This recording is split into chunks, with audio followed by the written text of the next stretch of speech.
Hello students, welcome to my YouTube channel of another session. আজকে যে বিষয়টা আলোচনা করব সেটা হলো যে ক্লাস 10 এর জিওগ্রাফির যে প্রথম চ্যাপ্টারটা রয়েছে, প্রথম চ্যাপ্টার থেকে তো আমি আগে অনেক বিষয় ভিডিও আপলোড করেছি, তো সেগুলো তোমরা দেখে নিও। আজকে যেটা আলোচনা করব সেটা হলো নদীর সঞ্চয় কাজের ফলে গঠিত ভূমিরূপ। আগের ভিডিওতে আমি ক্ষয় কাজের ফলে গঠিত ভূমিরূপ আলোচনা করেছি, তো ক্ষয় কাজটা কোথায় হয় না উচ্চ পার্বত্য অঞ্চলে বা পার্বত্য প্রবাহে।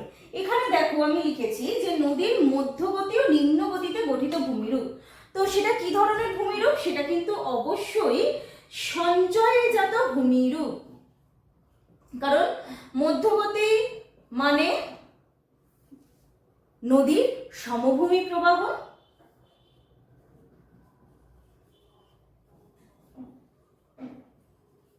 এবং নিম্নগতি মানে হলো নদীর বদ্বীপ প্রবাহ। তাহলে বুঝতেই পারছো বদ্বীপ প্রবাহ সমভূমি প্রবাহ দুটো জায়গাতেই কিন্তু ভূমির ঢাল প্রায় নেই বললেই চলে, বা ভূমির ঢাল এবারে আস্তে আস্তে কমতে শুরু করেছে। বদ্বীপ প্রবাহ মানে মোহনার কাছাকাছি, ঠিক আছে? তো তার মানে এই পুরো জায়গাটাতে যে ধরনের ভূমিরূপ আমরা দেখতে পাবো সেটা হলো সঞ্চয়জাত ভূমিরূপ। তো সঞ্চয়জাত ভূমিরূপের মধ্যে প্রথম যে ভূমিরূপটা, অর্থাৎ আমরা মধ্যগতিতে সমভূমি প্রবাহে, অর্থাৎ প্রথম যখন ঢালের যখন ভারসাম্যটা নষ্ট হয়, মানে প্রথম যখন ঢালটা চেঞ্জ হচ্ছে পার্বত্য প্রবাহ থেকে, যে ভূমিরূপটা আমরা দেখতে পাই সেটা হলো পলল বেজনী। পলল বেজনী। আমি যখন তোমাদের নদীর গতিপথগুলোর ভিডিও পড়িয়েছি ভিডিওতে, তখন আমি তোমাদের সেই ডায়াগ্রামে এঁকে দেখিয়েছি যে পলল বেজনী এক্স্যাক্ট কোন জায়গায় হয়, তাই তো? আশা করি তোমাদের মনে আছে, না মনে থাকলে আরেকবার গিয়ে ভিডিওটা দেখে নিতে পারো, কোনো অসুবিধা নেই। আচ্ছা, পলল কথাটা এসেছে পলি থেকে। যখন নদী উচ্চ পার্বত্য গতি ছেড়ে যখনই মধ্যগতিতে এসে পৌঁছয়, তখন কি হয়, সে উচ্চ পার্বত্য গতিতে বা উচ্চ প্রবাহে যত নুড়ি পাথর যা যা সে বোঝা বহন করে এনেছে সবই ঢালেতে সে সঞ্চয় করে। কিভাবে সঞ্চয় করে? প্রথমে শঙ্কু আকৃতির ভূমিরূপ হিসাবে সে সঞ্চিত করে, তখন তাকে বলা হয় পলিশঙ্কু। মানে এইভাবে জড়ো হয়, ঠিক আছে? এইভাবে জড়ো হতে থাকে। এবারে এই অনেকগুলো পলিশঙ্কু যখন পাশাপাশি সঞ্চিত হয় বা পাশাপাশি গড়ে ওঠে, সেটাকে দেখতে অনেকটা মানে একটা এরকম গোল প্যাচের মতো মনে হয়, বা মানে একটা এলাকার মতন মনে হয়। সেটা দূর থেকে দেখলে একটা হাতপাখা আকৃতির একটা ভূমিরূপ দেখতে লাগে, তাকেই বলা হয় পলল বেজনী। তাহলে পলল বেজনী গড়ে ওঠার আগে কি গড়ে ওঠে? পলিশঙ্কু।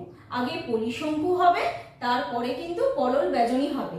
এবং যেই পলল বেজনী হয়ে যায় তখনই কি হয়, এখান থেকে বিভিন্ন নদীর বিভিন্ন শাখা এই খাতে বইতে শুরু করে। মনে রাখবে, সব নদীতেই যে পলল বেজনী বা পলিশঙ্কু গঠিত হবে তা নয়। যে নদীতে জলপ্রবাহ বেশি কিন্তু পলির পরিমাণ কম, সেই নদীতেই পলল বেজনী বা পলিশঙ্কু গড়ে ওঠে। এটা আমরা তিস্তার নিম্ন প্রবাহে দেখতে পাবো, বা আরো অন্যান্য নদীর নিম্ন প্রবাহ কিন্তু এই ধরনের ভূমিরূপ দেখতে পাবো। এবারে আমরা যে ভূমিরূপটা দেখতে পাবো সেটা হলো নদী তো সমভূমি প্রবাহে প্রবাহিত হতে শুরু করছে, সেখানে কি হচ্ছে, নদীর কিন্তু এনার্জি অনেকটা কমে যাচ্ছে, কারণ ভূমির ঢাল যেহেতু কম। তো সেই কারণে নদীর প্রবাহ পথে যদি কোনো বাধা থাকে, নদী সেই বাধাকে আর কাটিয়ে যেতে পারে না, নদী সেই বাধাকে পাশ কাটিয়ে চলে যায়। এই পাশ কাটিয়ে যেতে যেতেই তখন কি হয়, নদীতে এই যে দেখতে পাচ্ছি এরকম বাঁকের সৃষ্টি হয়। এই বাঁকগুলোকে বলা হয় মিয়েন্ডার। মিয়েন্ডার তুরস্কের মিয়েন্ড্রাস নদীর বাঁক থেকে, মানে মিয়েন্ড্রাস নদীতে যে ধরনের বাঁক আমরা দেখেছি বা দেখা যায়, সেই নদীর নাম অনুসারে সেই ভূমি প্রবাহকে তুলনা করে বলা হয় মিয়েন্ডার বা নদী বাঁক। এবারে দেখো, যখনই নদীটা প্রবাহিত হচ্ছে, যেহেতু সমভূমি প্রবাহ, পলির পরিমাণ বাড়ছে নদীতে, নদীগর্ভে মাঝে মাঝে এইরকম সঞ্চিত পলি দেখতে পাওয়া যায়, যেগুলোকে বলা হয় নদীচর। এবং এই নদীচর থাকলে কি হচ্ছে, নদীর যে মূল প্রবাহটা সেটা তো বাধা পাচ্ছে, ফলে নদীচরকে পাশ কাটিয়ে একবার এদিক দিয়ে একবার এদিক দিয়ে সে প্রবাহিত হচ্ছে। এর ফলেও আমরা আরেকটা যে ভূমিরূপ দেখতে পাই সেটাকে বলা হয় বিনুনি আকৃতির নদী বা ইংরেজিতে যাকে বলা হয় ব্রেডেড রিভার, বিনুনি আকৃতির নদী। মানে নদীটা বিভিন্নভাবে বাধা পেতে পেতে, মনে করো একটু ভালো করে দেখো, একবার এইভাবে যাচ্ছে, একবার এইভাবে যাচ্ছে, এখানে একটা চর আছে, ঠিক আছে, এইভাবে গেল, আবার যেতে যেতে এখানে একটা চর পেলো, তাকে পাশ কাটিয়ে এইভাবে গেল, আবার এইভাবে ভাগ হলো।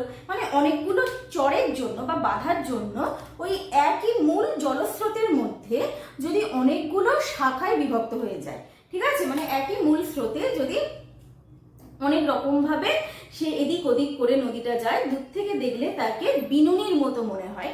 তাই আমরা এই নদী বাঁকের মধ্যে বিনুনি আকৃতির নদীও কিন্তু দেখতে পাবো। আমরা মিয়েন্ডার বা আঁকাবাঁকা নদীর আঁকাবাঁকা গতিপথ দেখে নিয়েছি। এবারে এই যত এগোচ্ছে তত তো সে আরো কম ঢাল বা একদম সমভূমির দিকে সে চলে যাচ্ছে নদীটা। তো যেতে যেতে কি হচ্ছে, সে আরো এঁকে বেঁকে প্রবাহিত হচ্ছে, ঠিক এই ছবিটার মতন। তো যত সে এঁকে বেঁকে প্রবাহিত হচ্ছে, বাঁক যত বাড়ছে, তত কি হচ্ছে, এই যে অংশটা রয়েছে আমাদের শরীরের এই যে ঘাড়ের মতন যে অংশটা, এখান থেকে কি হচ্ছে, তখন নদীর মানে মূল জলধারাটা এগিয়ে যাচ্ছে, কিন্তু আস্তে আস্তে এই জায়গাটা আলাদা হয়ে যাচ্ছে। যত বেশি বাঁক নিচ্ছে, যে জায়গাটা দুর্বল সেই জায়গাটা তো এবারে কি হবে, ভেঙে তো যাবেই, তাই না? তো এরকম ভাবে বাঁক নিতে নিতেই দুর্বল অংশটা, কারণ এটা দুর্বল হলো কেন, দুর্বল হয়েছে কারণ ক্ষয়ের জন্য, নদী পার ক্ষয়ের জন্য। যত বাঁক নিচ্ছে তত নদী পার ক্ষয় হচ্ছে, যত ক্ষয় হচ্ছে তত কি হচ্ছে, এই জায়গাটা আরো ক্ষয়ে গিয়ে ভেঙে যাচ্ছে। তো তখন কি হচ্ছে, মূল জলধারাটা ঠিক থাকছে, মাঝখান থেকে এই অংশটা আলাদা হয়ে যাচ্ছে এবং এটা দেখতে অনেকটা ঘোড়ার খুরের মতো। সেই জন্য সেই আকৃতির সাথে তুলনা করে এই ভূমিরূপের নাম দেওয়া হয়েছে অশ্বক্ষুরাকৃতি হ্রদ। আমরা গঙ্গা নদীর গতিপথে মধ্যগতিতে বা যখন মধ্যগতি থেকে একদম বদ্বীপ প্রবাহের দিকে এগোচ্ছে, আমরা এই ধরনের অশ্বক্ষুরাকৃতি হ্রদ দেখতে পাবো। উত্তরপ্রদেশ এবং বিহারে গঙ্গা নদীর এই অশ্বক্ষুরাকৃতি হ্রদগুলোকে বলা হয় কোর বা তাল। যখন গঙ্গা নদী গতিতে প্রবেশ করেছে তখনও কিন্তু এই ধরনের অশ্বক্ষুরাকৃতি হ্রদ দেখা যায়। এছাড়াও উত্তর চব্বিশ পরগনায় ইছামতি নদীর একটি অংশে কিন্তু এই অশ্বক্ষুরাকৃতি হ্রদের বৈশিষ্ট্য রয়েছে, নিদর্শন রয়েছে, যেটাকে আমরা বাউর বলে থাকি। এরপরে আমরা অশ্বক্ষুরাকৃতি হ্রদ দেখলাম। এরপরে যত নদীটা সমভূমি প্রবাহের দিকে এগোবে তত কি হবে, নদীতে মানে গতিবেগের পরিমাণ হ্রাস পেতে থাকবে। সমভূমি প্রবাহের সময় নদী খাতের গভীরতা হ্রাস পায়। গভীরতা হ্রাস পেলে কি হবে, নদীতে যদি জল ধারণ ক্ষমতা বেড়ে যায় তখন নদী কি করে, তার দুকুল ছাপিয়ে বন্যা পরিস্থিতি সৃষ্টি করে। গভীরতা হ্রাস পায় কেন? গভীরতা হ্রাস পায় কারণ নদী গর্ভে যদি অতিরিক্ত পলি সঞ্চিত হয় তাহলে বৃষ্টির অতিরিক্ত জল ধারণ ক্ষমতা নদীর হ্রাস পেয়ে যাবে। তখনই কি হবে, ওই নদীতে এবং আশেপাশের এলাকায় বন্যা পরিস্থিতি সৃষ্টি হবে। বন্যা পরিস্থিতি সৃষ্টি হলে কি হয়, যখন জল প্লাবিত থাকে দুই পারে, তারপরে তো আস্তে আস্তে জলটা সরে যায়। জল সরে যাওয়ার পরে দেখা যায় যে এই দুই পারে নতুন পলির আস্তরণ তৈরি হয়েছে। প্রতি বছর এটা হয়। এই নতুন পলির আস্তরণই হলো যেটা পরবর্তীকালে পলি মাটি আমরা বলে থাকি। তো সেটা খুব উর্বর হয় কৃষিকাজের জন্য। তো এইভাবে প্রতি বছর বন্যার সময় যখন করে নদীতে পলির ভরাটকরণের ফলে, ভরাট হয়ে যাওয়ার ফলে এরকম পলি দ্বারা সৃষ্ট যে ভূমিরূপ আমরা দেখতে পাই তাকে বলা হয় প্লাবন ভূমি। এই প্লাবন ভূমি তো দুপারে সৃষ্টি হচ্ছে, মানে দুটো বিস্তৃত এলাকা বরাবর, দুটো তীর বরাবর সৃষ্টি হচ্ছে। স্বাভাবিকপাত কোথায় হয়, তখন নদীর বিষয় পলি বা অন্যান্য বস্তু সঞ্চিত হয়ে, মানে নদী দ্বারা বাহিত পদার্থ সঞ্চিত হয়ে তখন কি হয়, মাটির আর কি এরকম নদীর দুই তীরে প্রায় 2 থেকে 3 মিটার উঁচু এক ধরনের ভূমিরূপ সৃষ্টি হয়, যার ঢালটা থাকে নদীর দিকে। এরকম ভাবে কিন্তু নদীর দিকেই তার ঢালটা থাকবে, তাকে বলা হয় স্বাভাবিক বাঁধ।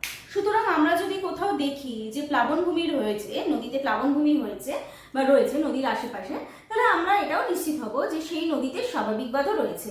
যে কোনো নদীতে, সিন্ধু, গঙ্গা, ব্রহ্মপুত্র, তাদের প্রত্যেকের সমভূমি প্রবাহে আমরা এই প্লাবনভূমি ও স্বাভাবিক বাঁধ দেখতে পাবো। ভূমি স্বাভাবিকবার তৈরি করা হয়ে গেল। এবার কিন্তু নদীটা আস্তে আস্তে তার মোহনার দিকে এগিয়ে যাচ্ছে, মানে সমুদ্রের দিকে এগিয়ে যাচ্ছে। কিন্তু নদীতে যদি জলের বেগ বেশি থাকে বা জোয়ার ভাটার প্রকোপ যদি বেশি থাকে, তাহলে নদীবাহিত পলি বালি এগুলো মানে নদীবাহিত পদার্থগুলো আর কি, তারা মোহনায় খুব একটা সঞ্চিত হতে পারে না। তখন তারা কি হয়, তখন সেখানে দেখা যায় যে নদী মোহনা যদি এরকম প্রশস্ত হয়, ঠিক আছে, নদী মোহনা তখন অনেকটা চওড়া হয়, এই জায়গায় জোয়ারের প্রকোপও বেশি এবং নদীতে জলের স্রোতও বেশি। তখন কি হয়, জোয়ারের সময় জোয়ারের জল তখন এইভাবে এই পথ দিয়ে নদীর ভেতর ঢোকে। এই ধরনের ভূমিরূপকে বলা হয় খাঁড়ি। এটা দেখতে অনেকটা ফানেল আকৃতির মতন। কথায় খাঁড়িগুলোকে সমুদ্রের জলবাহী নালা বলা হয়। এই খাঁড়িগুলোতে কিন্তু সর্বদাই জল দ্বারা ভরাট থাকে, কারণ জোয়ারের জলও ঢুকছে, আবার নদীর অতিরিক্ত জলও এখানে এসে জড়ো হচ্ছে। সুন্দরবনের প্রত্যেকটি নদী কিন্তু এই খাঁড়ির অন্তর্গত। নদীর সারা জীবনের সর্বশেষ যে ভূমিরূপটা আমরা দেখতে পাবো সেটা হলো বদ্বীপ। যখন নদীবাহিত সমস্ত পদার্থ খাঁড়ি অতিক্রম করে একদম মোহনাতে এসে সঞ্চিত হয়, সেটা দেখতে অনেকটা মাত্রা ছাড়া এরকম বয়ের মতো দেখতে হয়। এই ধরনের ভূমিরূপকে বলা হয় বদ্বীপ। তবে হ্যাঁ, সব নদীর মোহনায় বদ্বীপ গড়ে ওঠে না। বদ্বীপ গড়ে ওঠার জন্য অনেক রকম শর্ত রয়েছে। কি কি শর্ত রয়েছে সেই আলোচনাও আমার চ্যানেলে রয়েছে, তোমরা দেখে নিতে পারো। এবং তো যেহেতু সব নদীর মানে গতিবেগ বা যেখানে গিয়ে পড়ছে মোহনা সব সময় তো সমান হয় না, তো এই সব কিছুর উপর নির্ভর করে বদ্বীপকে বেশ কয়েকটি ভাগে ভাগ করা যায়। একটা হলো তীক্ষ্ণাগ্র বদ্বীপ,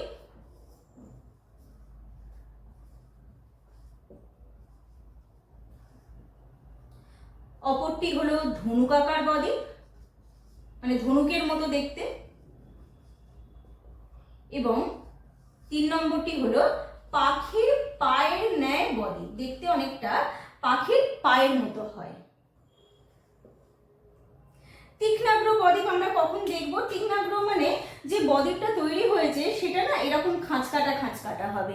কেন হবে? যদি নদী খুব তীব্র বেগে এসে মোহনায় পড়ে বা জোয়ারের জল যদি ক্রমাগত সঞ্চিত পলিতে আঘাত করতে থাকে, তাহলে কি হবে, পাখির পায়ের এরকম তাহলে কি কিন্তু বদ্বীপটা এরকম তীক্ষ্ণাগ্র বা খাঁচকাটা বদ্বীপ হবে। আসলে কি হয়, সমুদ্র তরঙ্গের আঘাতে, মনে করো প্রথমেই বদ্বীপটা তৈরি হয়েছে, কিন্তু এই সমুদ্র তরঙ্গের আঘাতে কি হচ্ছে, এটা এরকম ভাবে বিভিন্ন দিকে এরকম ভাগ হয়ে যাচ্ছে, ঠিক আছে।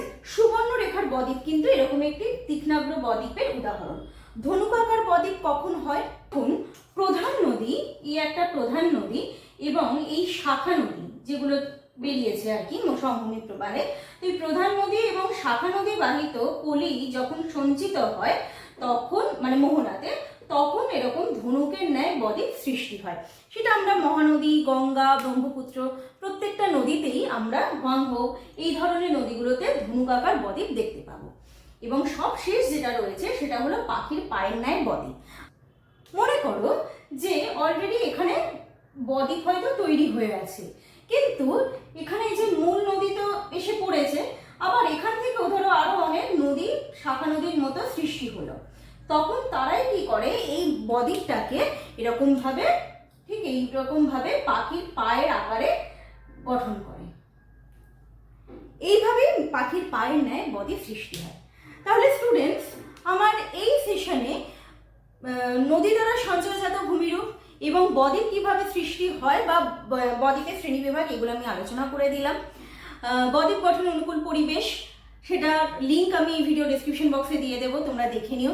এবং আমার ভিডিওগুলো কেমন লাগছে তোমরা অবশ্যই কমেন্ট করে জানাও। তোমরা জানাও যে তোমরা ঠিক মানে ভূগোলের কোন ধরনের বিষয়ের ওপর ভিডিও এক্সপেক্ট করো। কোয়েশ্চেন আনসার ভিডিও যদি এক্সপেক্ট করো সেটাও নিয়েও আসবো, তবে সবটাই নির্ভর করছে তোমরা যেটা এক্সপেক্ট করবে তার উপর। ঠিক আছে, তাহলে আজকে এই পর্যন্তই, দেখা হচ্ছে পরের ভিডিওতে। ভালো থেকো সবাই, অল দ্য বেস্ট।